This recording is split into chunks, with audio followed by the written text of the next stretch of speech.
Firstly, I should apologise because the beginning of the previous video was a little bit cut off.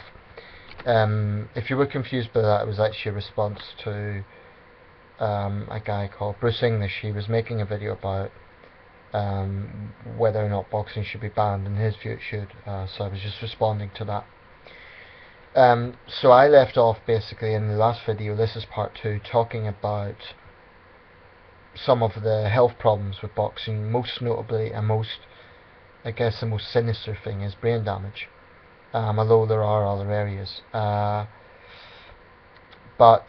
one area I think that is hugely underestimated, and one that does concern me personally, is emotional damage, mental health. And this is something that doesn't come about from the physical side of boxing, although it certainly can. I mean, obviously if a guy's badly injured, that's going to have an impact on it's going to make him stressed and so on. But I'm talking here about other things. You know, in this sport, fighters almost have to be robotic sometimes in terms of dealing with a fight situation, because they train hard for weeks and weeks. They're facing another man in the ring, sometimes in front of tens of thousands of people.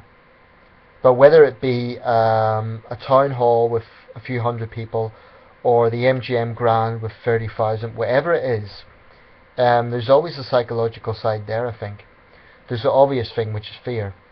It doesn't matter how good a fighter you are. I'm sure Floyd Mayweather has fear whenever he goes into the ring, even if he won't admit it. I think any man who's honest does, and if he doesn't, then I think he must be insane. Because every boxer, no matter how good they are, knows that things can go wrong. They know that. No matter how confident they are, no matter how good, I believe that is always, always, always there. So there is that fear factor, and the fear, I think, comes from the violence, from the fact you can be seriously injured, and in extreme cases, albeit very, very rare, die. Although I have to emphasise that as extremely rare, although it does happen. But the fear comes from that, but I think it also comes from the pressure of the crowd. I think that can't be underestimated. If you're fighting a guy privately, I don't know, in a warehouse or something, there'll still be fear because there's still a risk factor there. But if you're fighting in front of thousands of people, not only are you risking injury, but I think the fear there comes from the fear of being humiliated if you're badly beaten, or if the fear maybe of being unpopular with the crowd. I mean, the thing is, professional fighters are trained to dull that out. And these guys will say, oh, the crowd doesn't bother me, but I think that's putting on a brave front. You'd have to be pretty robotic to have, I don't know, 10,000 people jeering you, and not to have some... I mean, at professional level, I honestly think the world's best trainers must train those guys to psychologically block that out. But I've seen world-class fighters, and you can see in their eyes, like, it does bother them, and that's entirely human. It doesn't matter how physically tough you are, that is a human side. And of course they can't do anything about it, they can't retaliate, because they're professional sportsmen. So I think there's a huge psychological side there. Now let's say a fighter has been having a winning streak, and then he suffers his first loss. In the boxing community, unless they have a humane trainer, and to be fair, I think most trainers at professional level probably are good at what they do, otherwise they wouldn't be in professional boxing. But there is no one to sort of offer those guys psychological support other than the trainers. You know, this is not a sport that provides counsellors or something like that. And they would say, oh, why should we? Why should we wrap these guys in cotton wool? You know, we're not training choir boys here. We're training warriors. And that's true. In a combat sport, you can't wrap people in cotton wool. It is a tough sport.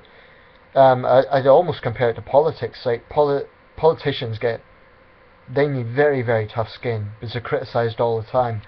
And if they took it personally, I think they'd go mad. Boxers are the same. If if a professional boxer was to look at a video of himself and look at some of the bullshit comments below, if they were a sensitive person, it would drive them over the edge. So that's something that I am not comfortable with. It's not that I really don't think fighters should be wrapped in cotton wool. I really don't, but I think it's unfortunate that there are fans out there with such a trashy personality that they have to. For me, this is something that's very important as well, and I'm sort of going on to another point here, but it's something that really puts me off the sport. I mean, I've just watched a fight 5 years ago. I watched it because it was a fight near where I live, in Newcastle upon Tyne, between Amir Khan, one of Britain's best fighters at the moment, and an American guy called I've forgotten his name now, Salita. I'm sorry, I forget the guy's first name, but basically it was a world title fight, and unfortunately that fight was entirely overshadowed by religion.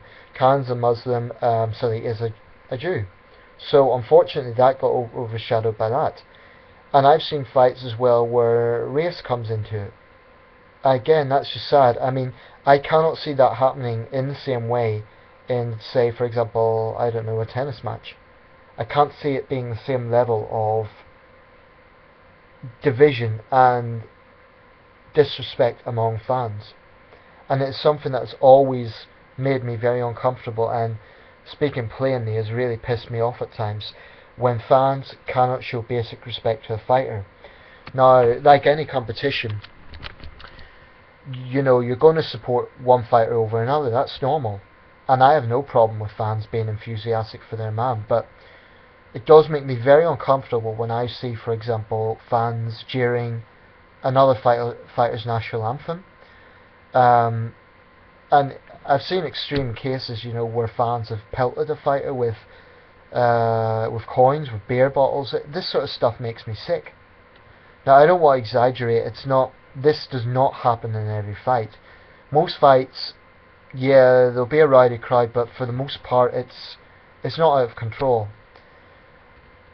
But the way I see it, whenever you have a fight whereby the audience does behave in that way, it sickens me to the core. It really does, because it not only discredits the sport, it actually turns people into hyenas. It just makes people animalistic, and it really. So when non-boxing fans say it's barbaric, no wonder. If they see stuff like this, basically they're saying human cockfighting. That's what it looks like. And I don't blame non-boxing fans for having that image about this sport, because we, as boxing fans, are not doing enough to change the image. Now, I suspect some fans out there just don't give a damn, but I do, because I believe that this sport has a lot of things that deserve credit in it. And unfortunately, the bad things really do put people off. And I honestly don't blame non-boxing fans for looking at it this way. No wonder they think it's barbaric when you have fans who behave like that. So, I think, again, and this comes on to my next point, which is corruption. Boxing, like so many sports nowadays, is driven by greed. It's driven by big money. And the presidents, frankly, of these governing bodies don't give a shit about the fighters half the time. They're businessmen, and they're interested in money. They're not interested in a fighter's psychological welfare. They're not interested in whether or not the fans behave themselves. As long as they get people in the seats and they get money into their organisation, they don't give a damn. I honestly feel that's what it's about, and I think that's very unfortunate. I think the best promoters, that's why I don't want to generalise, I think the best promoters are ex-fighters. Guys like Oscar De La Hoya, because they can empathise with the fighters, they know what it's like. I mean, De La Hoya actually said, it doesn't matter if you're a first-time pro fighter who's went 5 rounds, or you're going for a world title, if you step between those ropes, that takes courage. And he's entirely right. And as a fan, I get incredibly disillusioned with other fans who just, they call fighters cards, they call fighters bums, this sort of thing. They can't support their fighter without being absolute dickheads to another fighter.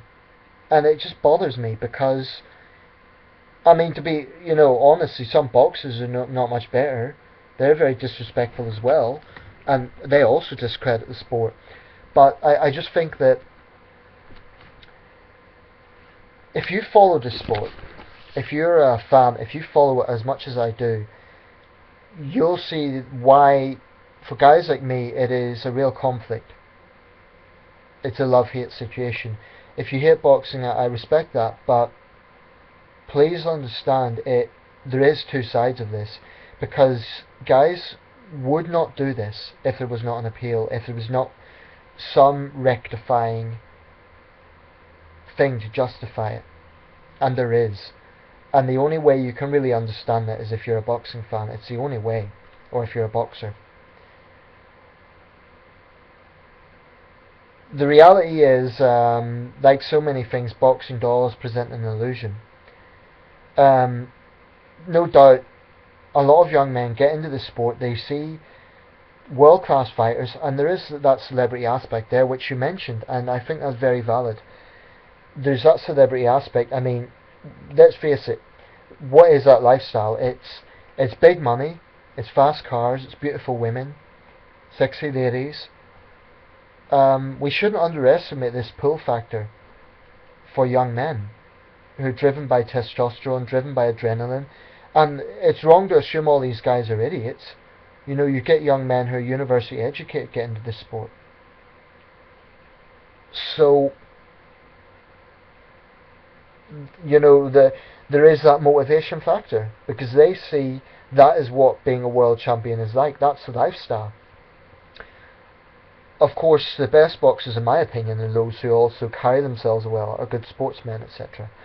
But basically, I'm going to round it up here because I'm sort of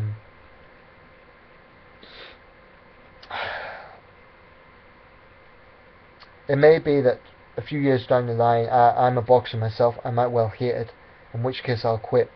I'm never going to become a slave to the sport, but I do think there's two sides to it, and to simply dismiss it as barbaric, I think, is too dismissive. I respect anyone's views who think it is, but I don't agree with it, and I don't think that...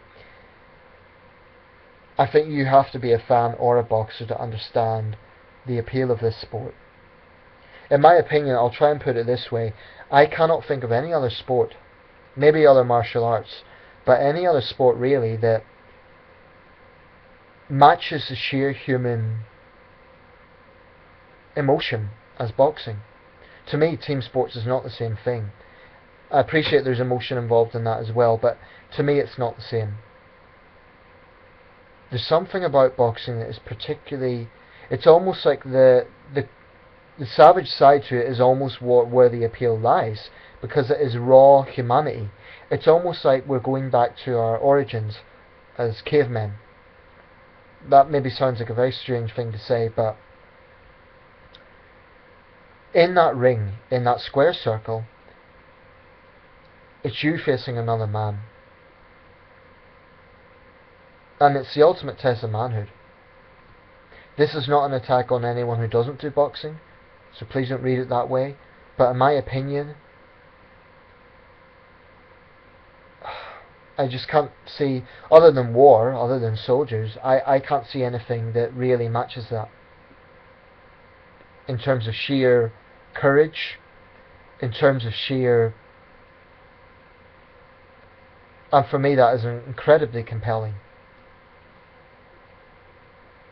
I mean, why would you get a situation whereby fighters who have had a bad experience, like say Andrew Golota, or other fighters who have had a bad experience in a particular fight, whether it be crowd hostility or a serious injury, why do they come back and come back and come back? There has to be a reason for that, and you can't just dismiss them as idiots. So really, to try to understand the sport, you need to be a boxing fan. But having said that, I do think there are many areas that boxing can clean up. But ultimately, I conclude with this. I respect the views of those who think this sport should be banned, and I fully understand it. Is what they see as two men pummeling each other for human entertainment. There is something raw about that, there's no question about it. Especially when you have a boisterous crowd cheering them on. But they're not gladiators. These are men who want to do it. And they do know what is involved. They're adults and they want to do it. So I don't have enough time in these videos to say everything that I want to say, but that's basically my thoughts on the surface. I suspect I'll make more similar videos to this as my philosophy develops along the years, or I may well come to a point where I hate the sport as well and I just completely go against it. At the moment, there's too many factors that I see as compelling about the sport, and I don't expect non-boxing fans to understand that, although I do respect their opinion. Thanks for watching.